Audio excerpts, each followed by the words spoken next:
You have scored 78 on an exam where the class average is 72. Which standard deviation would give you the highest position in the class's distribution of scores? Is it going to be a small standard deviation like 1, slightly larger at 2, as large as 5, or D, there's not enough information to determine this? Well, let's start off by identifying or drawing 72. So this is the average, and so you can think about this as being the typical or the central score in the class.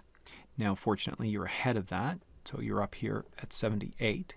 But are you really far ahead, or are you just sort of slightly above the average?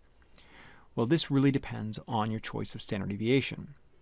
Now, keep in mind, most scores are within 70% of scores are within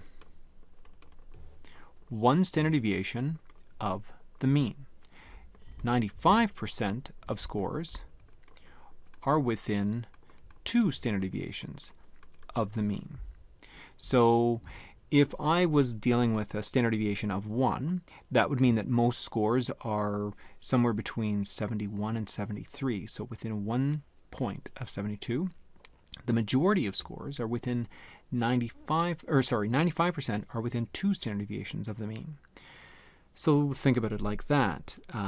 If I had a standard deviation of 1, then 95% of my scores are going to be at 1, 2 above. So this is at 73 and 2 below. This is 70 equal. So 95% of scores are sitting within this range. You are easily well above the rest of the group. You are above 95% of the scores. If, on the other hand, we said it was the other extreme, if we said it was 5, that means that 95% of scores are within 2 of these away from 72. So what are 2 5s above 72? That goes all the way up to 82 and all the way down to 62. So that basically means that the majority or almost all of the distribution sits within this range. You are well within that range.